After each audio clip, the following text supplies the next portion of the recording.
Right, I think we're ready.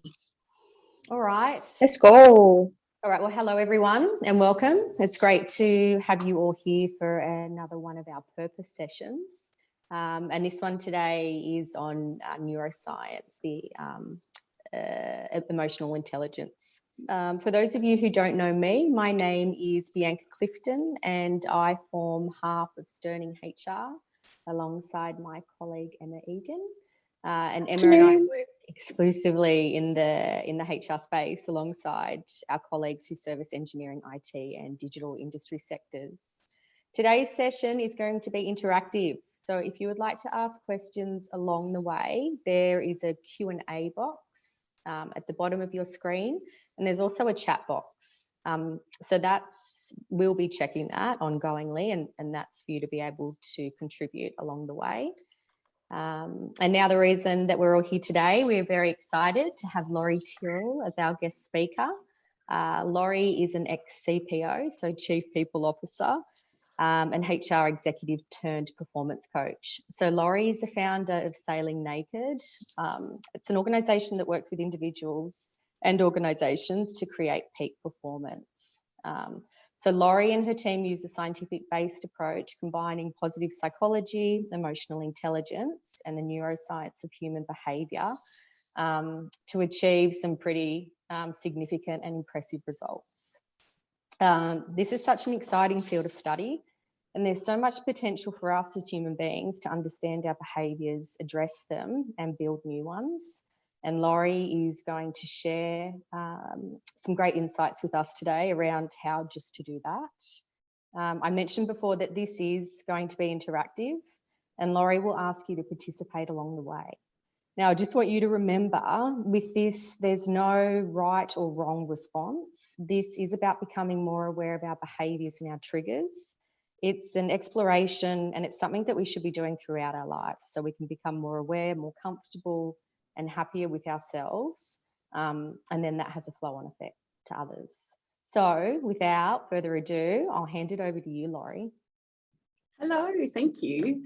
It's a bit disconcerting not being able to see everyone, so I'll deal with that. But welcome. So normally I do a welcome to country, but coming to you from Auckland in New Zealand, I'll say kia ora. I'm, as Bianca mentioned, I am a performance coach. I also specialise in employee experience strategy. And at Sailing Naked, we work at the intersection of personal growth and professional development. So I help people and organisations learn how to manage the impact of their emotions. So thanks for joining us today. As I said, I'm coming to you from Auckland. Give me a shout out in the comments box about where you're coming from, just so I can feel you, that I know that you're there.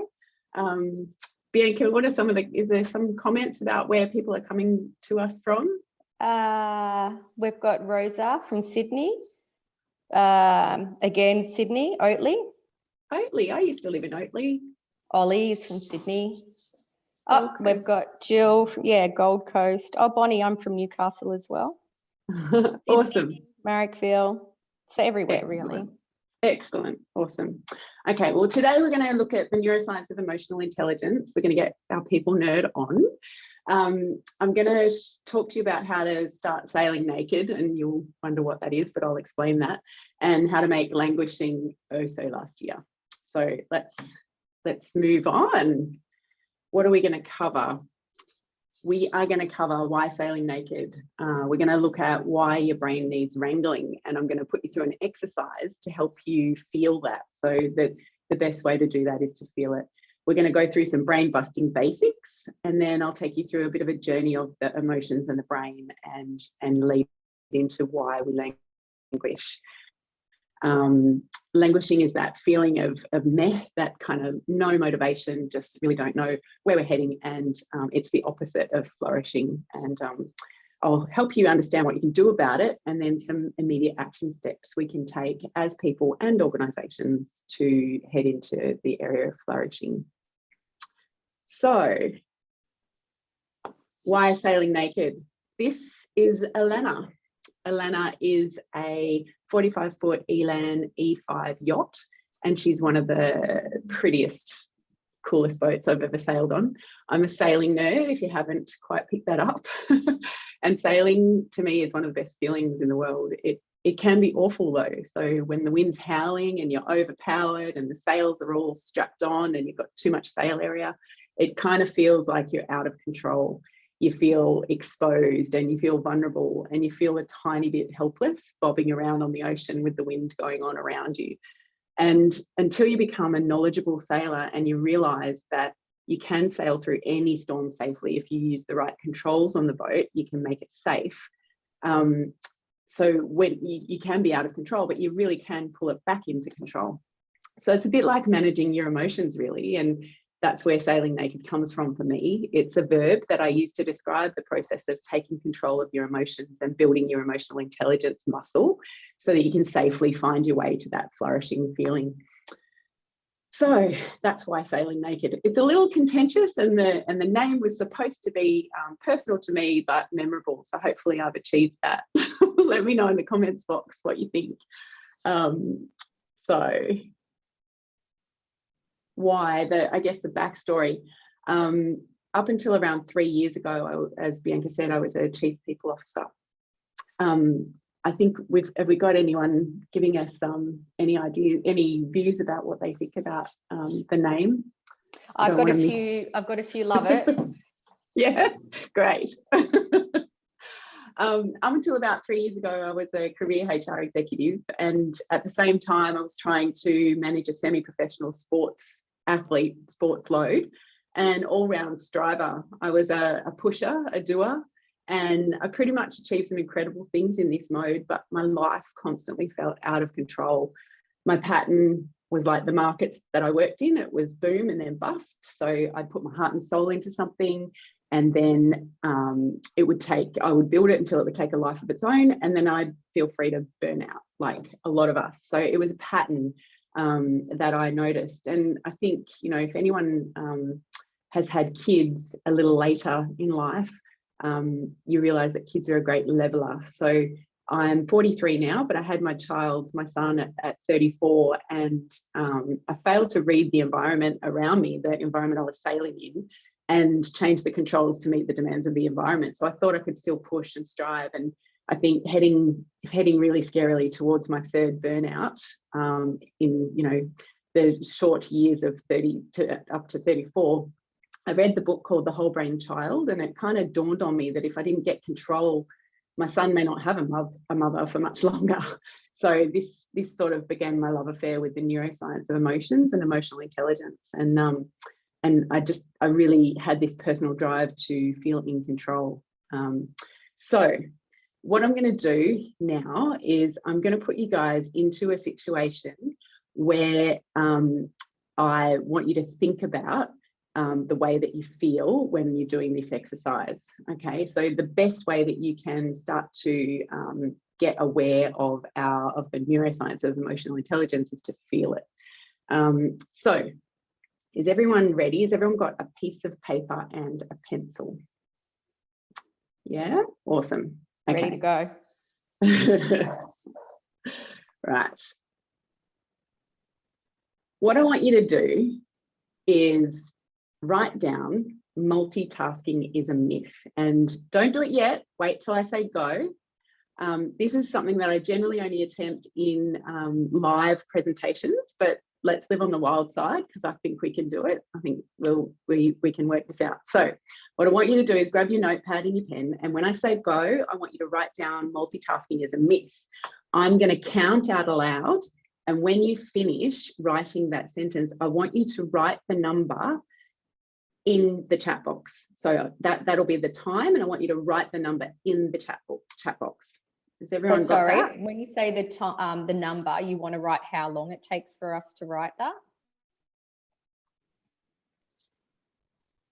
Correct. Perfect. So I want you to write the sentence, and I want you to listen for my counting, and the number that you finish the sentence on, as I'm saying it, I want you to write that number. So if it takes you 20 seconds, you're going to write 20 in the chat box. Okay? Perfect. Ready, set, go. 1, 2, 3, 4, 5, 6, 7, 8, 9, 10, 11, 12, 13, 14, 15. Okay. I'm going to stop at 15 because I think, what are some of the times we've got? So we've got a few starting from 5 up until 8. Excellent. That's good. That's fast. All right. Awesome. What we're going to do next is we're going to mix it up a little bit. So what I'm going to do is ask you to write, multitasking is a myth, but I want you to put a 1 in between I want you to put a number in between each letter. So essentially what you're going to do is that. So you're going to write M1, U2, L3, T4, right? And when I say go, and again, I'm going to count and I want you to listen for the number. And again, I want you to put it in the chat box. Everyone ready? Yep. Yep. All right. So ready, set, go. 1, 2, 3, 4, 5, 6, 7, 8, 9, 10, 11, 12, 13, 14, 15, 16, 17, 18, 19, 20, 21, 22, 23, 24, 25, 26, 27, 28, 29, 30. All right, I think I've proven my point. I'm going to stop. That's terrible. Yeah. Tell me in the chat I've got a 22, a 25, a 29, a 19, a 30, a 50, a 40, a 30. I feel like that's where I was going to be. Awesome. Julie Gray ran out of page. Awesome. So the reason I wanted to put you into that situation is because what's actually happening there is that what you need is your prefrontal cortex. When you add some complexity into a situation, you need your prefrontal cortex. It's responsible for your executive functioning and thinking through problems and problem solving. Now, what happens when you get under pressure is that your amygdala, which is your, I guess, some of you might already know some of this stuff, it's your lizard brain. So it's at the base of your brainstem. And what it's responsible for is your emotions and your stress management and your limbic system, engaging your limbic system. So what happens is when I put you under stress, when I said, I want to time you and I want you to multitask, it actually puts us under stress and it makes our amygdala shuts off our prefrontal cortex and we can no longer think appropriately. Now, this is what happens when we get stressed, when we are in flight or fright mode. And again, it's not something new. This isn't something fandangled or new. I think most people who are interested in this kind of stuff understand that the amygdala gives you a bit of a hijack, amygdala hijack it's called. So a little bit more about the brain is the limbic system gets involved. Now, the limbic system is responsible for the nervousness we feel if we get frightened or scared. Now, some of you may have heard of David Rock. He is a neuroscientist who runs the Neuro Leadership Institute, and he found that the brain responds to social triggers the same way that it responds to fear triggers. So if you were walking through the bush and you saw a snake, you would get the same trigger. So you get that flight or fright mode, and your amygdala would shut off your prefrontal cortex and stop you from being able to think. And there are social triggers that create the same situation for us. So I'll take you through the SCARF model a bit later, but suffice to say, the brain cannot do two things at one time. It can only do one thing at one time well. And when we need it to operate in a constructive way or a executive functioning way, it's generally in that phase where we're focused and we haven't got any stresses going on. So what does it really mean? It means that a stressed brain is not a high-performing brain. A brain that has too many stressful emotions going on or too many stressful situations going on that are unmanaged, it's not a productive brain. So without going in, emotions in the brain, at the top we've got, and I have to thank my wonderful marketing assistant, Mariko. She did this little graphic for me. I love it. Hopefully she's on the call today. She's joining, and yeah, but she so our emotions are split into three. So we've got survival emotions. Now, survival emotions are basic emotions like sadness, shame, fear, disgust, anger. They are triggering emotions. So they trigger cortisol, and cortisol triggers stress, stress in the body. And we have neurotransmitters in the gut, and we end up having this whole body kind of, you can actually feel it. You can feel that lump in your throat. You feel when you're about to have an amygdala hijack, because you get this hot rush up through your face, and you start to, some people also report sort of just being hazy. They can't see properly, they can't think, and they can't see.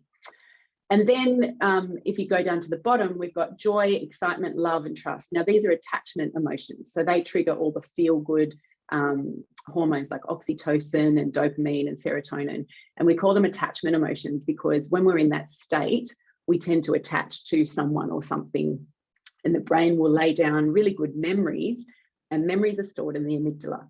So that's where we can actually use these emotions in order to create good experiences or ways that we can remember good experiences versus bad experiences. And in the middle, we've got surprise. Now, surprise is actually a potentiator emotion. Now, what that means is that it can either flip, it can trigger, or it can reward. So imagine, if you hate surprise parties and you walk into a surprise party and everyone goes, surprise, and you go, oh my God, and now you're in fear and you're in anger and you're in these survival emotions. Or you love surprise parties and you walk in and someone says surprise and you go, oh, I'm so excited, I feel so joyful. And so that's why surprise is this sort of middle ground. It can go either way. Right, is everyone following my nerdiness right now? Let me know. Do you know what, with the surprise, the potentiator, that actually makes a lot of sense. So I'm quite familiar with the other, but you're right. It might not be the situation that you don't enjoy, but because it's activating something in past experiences, you're not sure which way it could go. So you could intervene. You could intervene in those situations. Yeah, that's right. And that's where we're headed, right? Okay. So, sorry. What? No, don't say sorry. Don't say sorry. So what we've got here is a model of emotional intelligence. Now, there's multiple models of emotional intelligence, and the one that I work with is the PSI model. Now, it's a really simple model because it shows how emotional intelligence is symbiotic with our attitudes, our feelings, and our behaviours. So basically what happens is throughout our lives, our brain lays down hardwiring, and that forms our attitude. So, our family values, the things that we go through in our lives, they lay down hardwiring, and that becomes our attitude. Now, our attitude about ourselves is called self-regard. So how we think about ourselves is the crux, I guess, of emotional intelligence. And it then starts to infiltrate into every other area of emotional intelligence. So how we think about ourselves then will flow on to the regard that we have for others. And what that means is, for example, if we think that we are trustworthy, we will generally think that other people are trustworthy. If we think that we are stupid, we may think that other people are stupid. So that's a very simplistic way of explaining it, but that's the way that our attitudes, an example of the way that our attitudes tend to infiltrate our regard for ourselves and our regard for others. Now, when our attitudes create feelings, so our feelings about ourselves will then start to infiltrate into our self-awareness, which is the next, I can't point, I normally point, but if you look up, the arrows point up, our feelings about feelings are what we sort of tap into our feelings with self-awareness and our awareness of others. And then our behaviours is what people see on the outside. So a bit like the iceberg model, our behaviours are the way that we manage ourselves, whether we're actually conservative, or whether we're out there, or whether we yell, or whether we go quiet, that kind of thing. And then how we manage ourselves then goes into relationship management. So if we yell and scream, and we start to impact the way that we have relationships with other people. I just saw in the chat box someone said the program will be so beneficial for schools.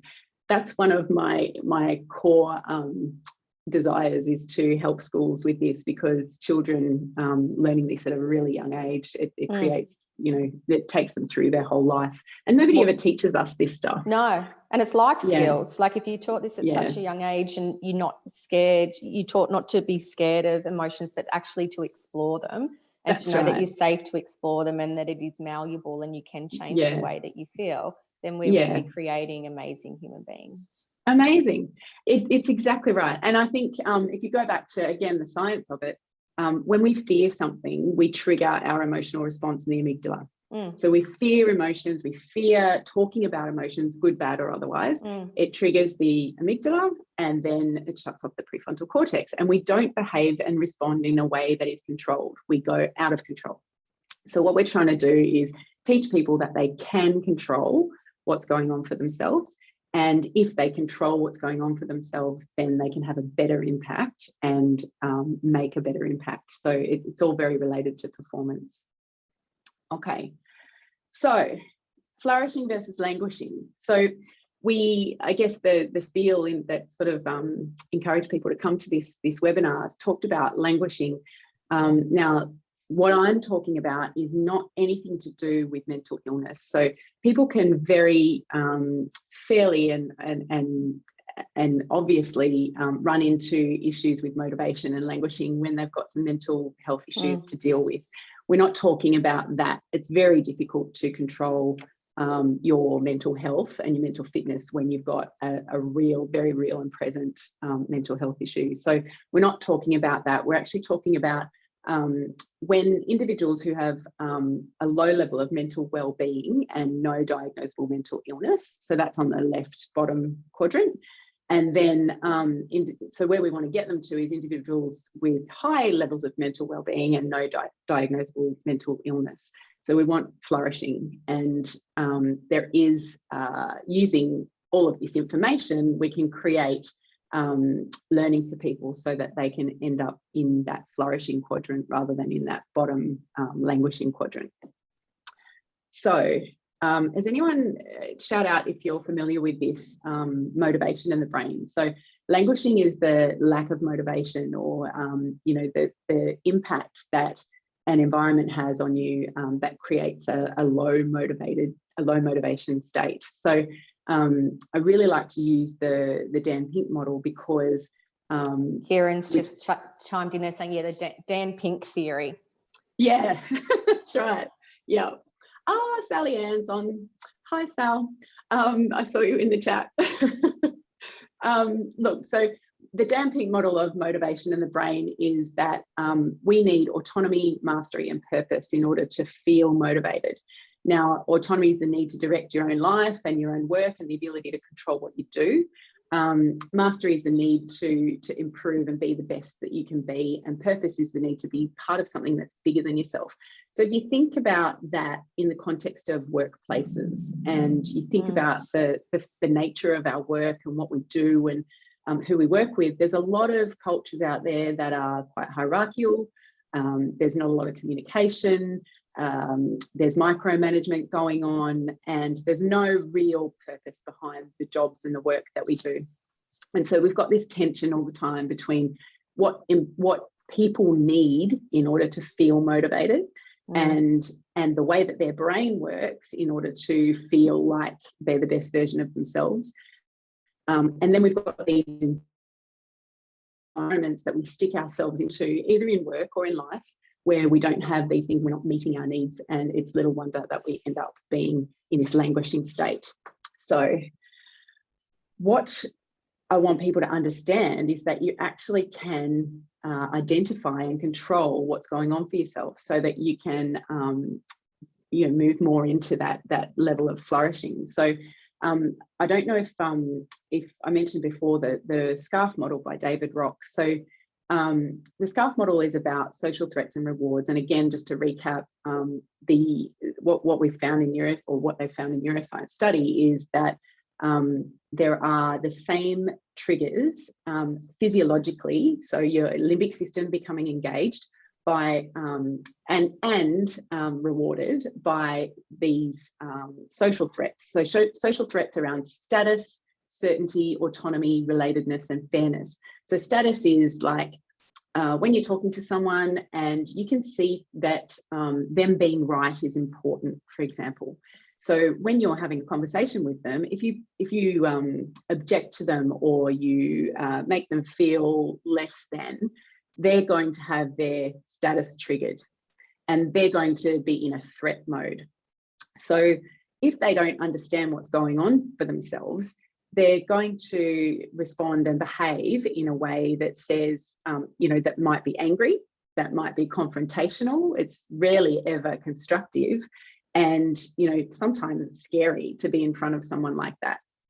Or conversely, if you're with someone and you're having a conversation with them and that status is their driver or their trigger, you can converse with them in a way that actually rewards their status. And so they become more engaged and their prefrontal cortex is totally on, and you're having a really constructive conversation with them. So there's lots more, and this model is much more deep, but suffice to say that, if you want, I can talk about this stuff all day. So if you want to nerd out on that stuff, give me a call. I'm happy to have a chat and share any information I can with that. But the most important thing to note is that people who have low emotional intelligence are 5 times more likely to be receptive to social threats than social rewards. So even if they've got social rewards going on around them, they're going to be focused more on the threats, and they're going to be pushed and triggered into their shadow behavior is what we call it. So instead of being the best version of yourself, you're going to be pushed into the worst version of yourself. And that makes sense. Sorry, is that because their amygdala is on high alert because they're consciously going into that space? Yeah. Okay. Yeah. So threat is pushing you into fear, and fear is engaging your amygdala. So it's a really linear equation. So what we can do, and I'll start to help you understand what we can do in short. Oh, Heather said that the presentation is freezing. So we haven't had any, I just replied, Heather, we haven't had any issues on our end. So maybe log out and then log back in again. Sorry, Heather. I don't think it's anything that we can control from here, unfortunately. Okay, cool. All right. So why is this important? Why is it important to learn about the social triggers that might be driving you or helping you? It's because living in Triggerland causes wipeouts. Now, I love this photo because this is the sailing nerd in me. This is a boat that is overpowered. It's got too much wind. It needs to release the wind and the stress, and that's what happens to us. We need to release the stress. So wipeouts cause stress. Stress unmanaged equals unmanaged emotions, and then that's what drives us into languishing. Now, there's a thing in psychology called, and I'm not a psychologist, I'm a positive psychologist, which is different. So positive psychology is about well-being. I'm not a clinical psychologist.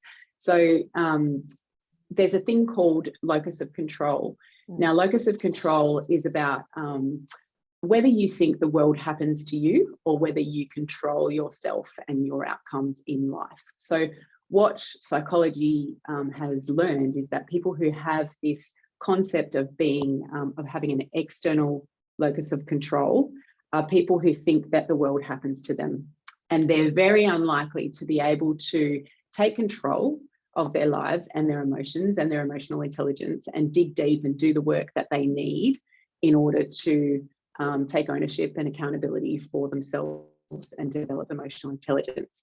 Now, you can go from external locus of control to internal locus of control, but it's tough, and you need, a bit like unconscious bias, you need help. You need someone outside or external to be able to help you see that.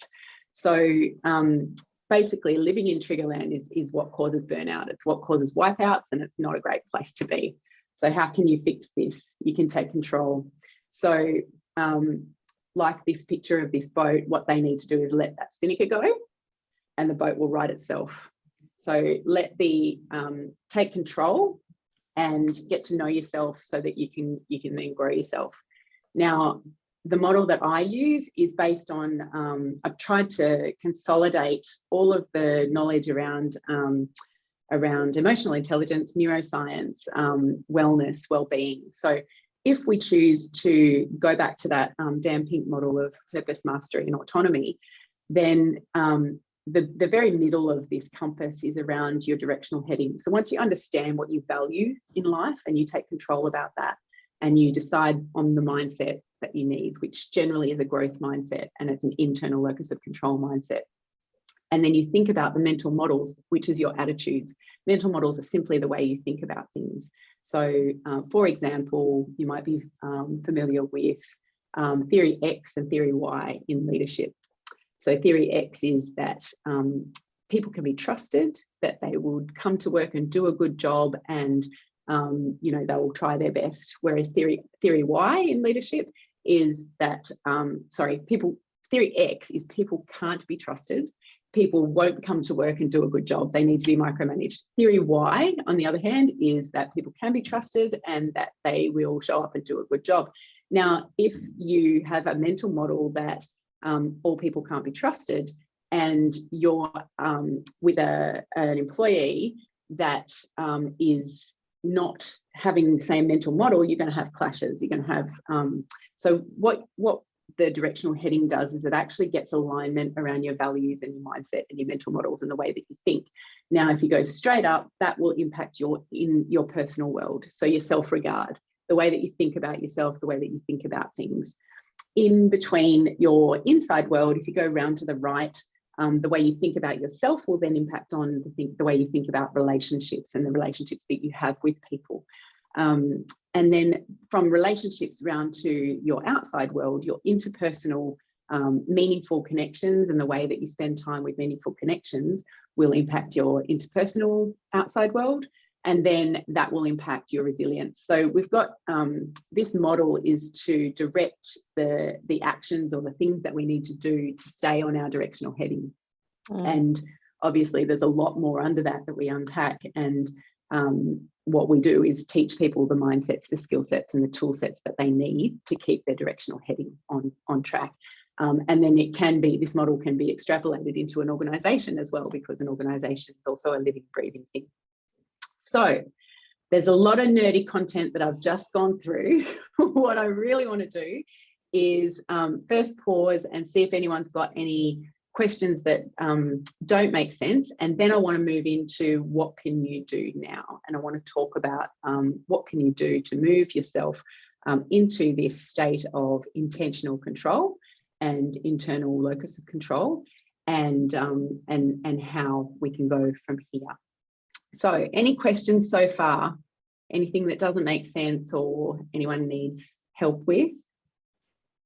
So while we're waiting for that, I just wanted, I just think it's fascinating. Obviously, I brought you on here intentionally because what you do is just amazing, and the EI and the neuroscience behind it. And so I understood from a brain perspective and an understanding about being in those situations there in our amygdala. And I always thought you could, if you're aware of it and you're understanding what's happening in the brain, that you can control it. But I actually didn't realize the value of actually having these, like the mindset, or sorry, the values written down, like something to work towards, because I guess having those foundations, I didn't realize as human beings we were motivated by that. Yeah. That's really interesting.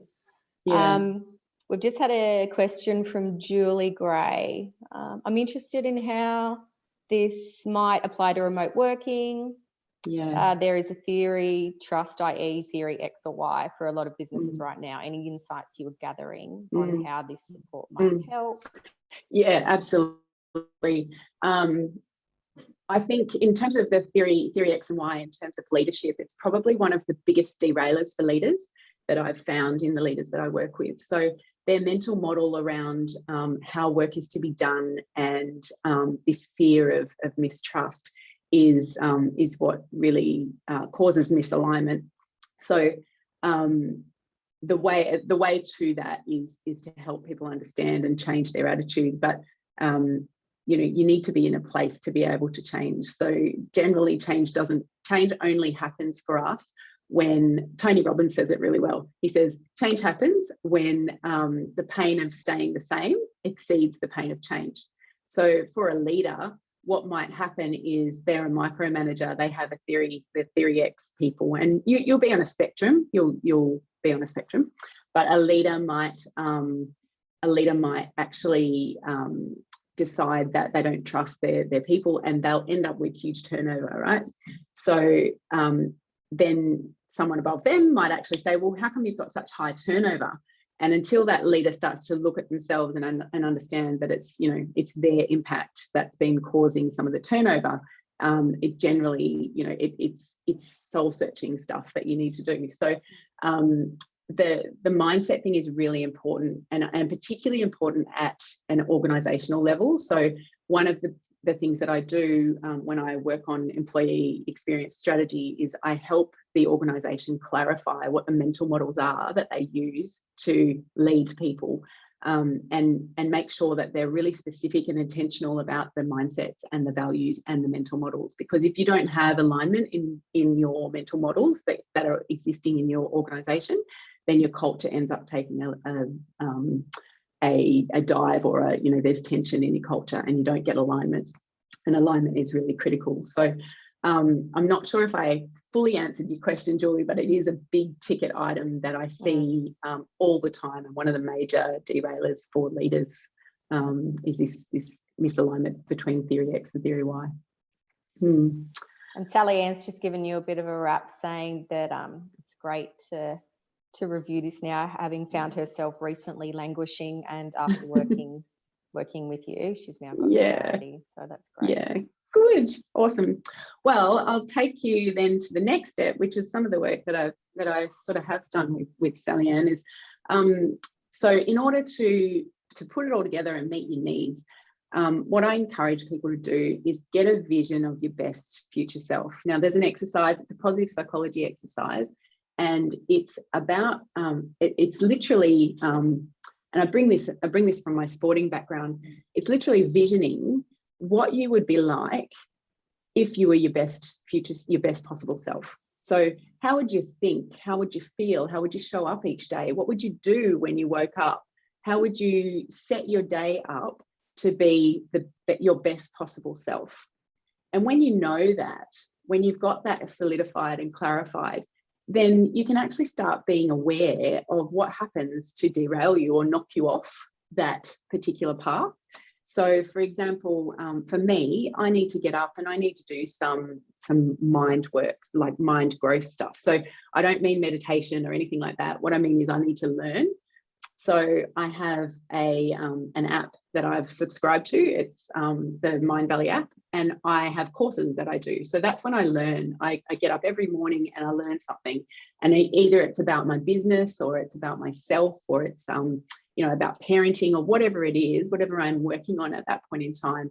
I need to do that. And if I miss that, and then I miss my routine, then I tend to get derailed for the rest of the day. And I'm distracted, and I'm not focused on the things that I need to be focused on. So that's just an example of, what does it need? What would you need to do and have and feel and think, and all of those things in order to be your best possible self. Now I have an exercise, and I'm happy to share it with everyone. It's just a workbook. And you can work through that in your own time. I'll give it to Emma, and you can send it out to the people on the list. Yeah, we can send it out. Thank you. Yeah, no worries. And I've got, and I can very much recommend the Mind Valley app that I use is actually a paid subscription. The name of the book you spoke about, it's called The Whole Brain Child. It's a great book. Is the book that I read, and it was it's actually a parenting book, but it you know, if you just extrapolate it to humans, you know, children are small humans, so it really helps you. I think I'm reading it for the second time at the moment, so I'll just find the author is. I've got it on my phone. I'll reply in a second. Yeah, and look, and any of the resources I've mentioned, we will send out via an email to anyone who's registered. So don't worry if you haven't written those things down. The second thing is mastery. So in order to feel in control, you need to develop a growth mindset about your emotions and yourself. So believe that you can grow new neural pathways and learn how to manage your emotions, and you will. It's really important to have this growth mindset about I can learn, and feedback, negative emotions, positive emotions, they're just feedback. Get curious about them and understand where they're coming from, why they're coming from those places. I'm working with a client at the moment who struggles with imposter syndrome, and as we've gone through the process of coaching this for her, she realizes that her family, in her family background, and again, we touch on this briefly, we don't go into depth because that's the psychology piece, but she realized that she never really felt good enough, because in her house love was conditional. So she needs to realize, she started to realize that you know, she is great, she's got some great achievements, and that her father's accolade or adoration doesn't really matter when she's in work, but she's got this little voice in the back of her head saying she's not good enough. So things like that you can change, you can interrupt, you can stop what's going on, and you can say, hang on. And Brene Brown talks about it really well. She says, the story I'm telling myself, it's not actually real, it's the story I'm telling myself. And so if you can use some of those interruption techniques, it really helps. Yeah, she's gorgeous, isn't she? And actually another one that I've heard around that is just questioning. So every time you have a thought that comes into your brain, and I find that this is quite, into your mind, it's really effective. Is this true? And generally you'll go through that and you'll actually question it, and 9 times out of 10 it's not true. And they're generally the same things that will keep coming up again once you isolate them. Our brain isn't having all these new magical thoughts and ideas. It will generally be kind of fixed few ones that keep coming up, and until you deal with them, it won't move on. Yeah, that's right. There was a question in here, do you think that someone with a stressed brain came up with the saying, you can't teach old dogs tricks? Yeah, potentially. Look, I think personality, I don't think, I know, personality doesn't change. Your traits stay the same, but how you manage them is what you can learn. So emotional intelligence isn't something you have, it's something you do. It's something you learn, and you can, you put it in action. It's a verb. It's not just something you have. Okay, and then the last thing to cover, the purpose piece, is get clear on your values. So intentionally choose who, what, where, when, and how you value spending your time, and that will give you a purpose bigger than yourself. So you need to include, you know, if your work isn't giving you purpose, that's okay. It doesn't have to. It doesn't mean you have to change jobs, but it might. You know, my purpose in my life, I've found, is that I want to be the very best version of myself, and I want to help others do that too. That's my simple purpose. Now, I'm really passionate about that, and it means that I've been able to build a business to do that, and that's, you know, my entrepreneurial brain coming out. But, you know, your purpose might just be to, or not just, but your purpose might be to raise a good human, you know, to be a great parent, or to bring joy and happiness, or to bring cupcakes to work. Like, you know, there's things beyond yourself that you can get in touch with that are purposeful and make meaning in our lives. And when you have an intention to find that stuff, it starts to happen. It's like, you know, if you've got a red car, you start seeing red cars. If you're pregnant, you start seeing pregnant ladies. So if you bring it to your awareness and you start making things intentional, that's when you start to receive more of it and get more of it, and be really clear on your purpose. So to recap, we're getting toward time. Action steps: commit to the best future. How can you move from languishing back into flourishing? Commit to the best future self challenge, and we'll send that out. And look, if you, I often, what I tend to do, I believe that everyone should be square on their values. So I, as part of my work, I offer a 30-minute free values clarity session, where I will also do that for people who have been on this webinar. I'll also do that to help clarify a best future self if people need that. Adopt a growth mindset with your emotions. Know that you can change the way that you manage your emotions. You can interrupt it. You can change your neural pathways, and you can change your wiring. Clarify your values and make them real. If you value family and you're spending all of your time traveling to and from work and actually not spending time with your family, you'll feel it. You'll feel it in here. You will start to viscerally feel your emotions that are starting to come up for you. So if you really don't want to go to a a barbecue or a work function, you might say, oh yeah, I'll come, that'll be great, but you'll feel it viscerally. So start to clarify your values and start to live by them. That's how you start to take control. And then identify your scarf triggers and learn how to manage them. Learn what your scarf triggers and rewards are, and try to understand when it's happening for you. When these triggers are happening, simply interrupt them, step back, take a breath, and then start to think about how you might re-engage once you've taken a breath. So taking a breath and naming the emotion is two ways that you can dampen down the limbic system. And it sounds so simple, but it really works. So for example, if I am feeling angry, say it. I'm feeling angry about this, and naming it to tame it will help dampen down your limbic system. And it's always, the language is important too. So it's not just I am angry, it's I am feeling angry. And that matters for your limbic system. So being able to name it and tame it.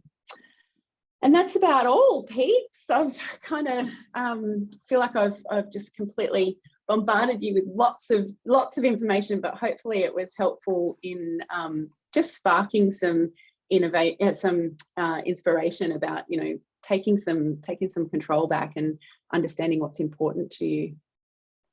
Any questions? Ask me anything. I'm happy to ask anything, for anyone to ask anything.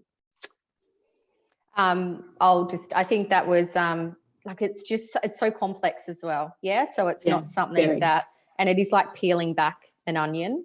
It is. But I think once, we kind of get more comfortable with our emotions and understanding why we're feeling that way. And like you said, in terms of being able to take a breath and naming it, I think that works, just so ideally we don't just go into that fight or flight straight away. And like you said, in terms of neuroplasticity and what we can do now, it's amazing. Yeah. So we can kind of reset those pathways as well, so they become more automatic, ideally. That's probably what we're aiming for. Yeah. I'm just everyone, we've got some great comments here. So great session. Learning a lot. Oh, best use of an hour. Oh, that was great, Kieran. There you go. Excellent. Now, tell us maybe a little bit more about what we're going to send out to the participants post. So we'll send out the best possible self. We will send out the references that I mentioned and the links. And there's also another worksheet that I'm thinking just off the top of my head, which is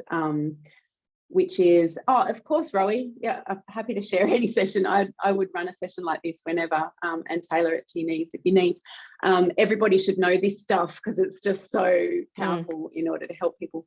Off the top of my head is the growth, doing a growth mindset assessment. So understanding like whether you can develop a growth mindset, and mostly we have a fixed mindset because that's how our family thought about things. Yeah, so and that's what we knew back then. We didn't have yeah. the research that's coming out now. It's just Yes. amazing. Yeah, so we weren't in that position before. Yeah, it's a safety technique. It's a fixed mindsets come from safety. We Yeah. need to. The brain's job is to keep us safe. Yeah, so exactly. That's where it's at. Yeah. Yeah. So I'll send that as well. Okay, perfect. So just, great session. Thank you so much. Definitely some great takeaways. Also a keen sailor. So there you go. That's Yay. from Julie. Go sailing. This has been great. Thank you. Breathing mindfully. I like that, Bev. Great session. Great. Lots of depth. Would love to be able to share. Yep. Thanks very much. Well, I just want to say thank you. Obviously, I approached you about this because I think what you do is amazing. Thank you. And I know that you help, like, obviously individuals and corporations as well, and having that background in HR as well, I think is just another tool to your belt to be able to go in and add value. So thank you so much. We'll probably get you to come back and do another session, to build on this and maybe go a little bit deeper, because it is like peeling back an onion. It really is. I think if we as humans just keep looking at ourselves and peeling back that onion and getting comfortable with it and being able to work with people like yourself, it's exciting to see where this will go. Awesome. Thank you. I really appreciate it. Enjoy New Zealand. Thanks everyone for attending today as well. See you later. Bye-bye. See ya. Bye.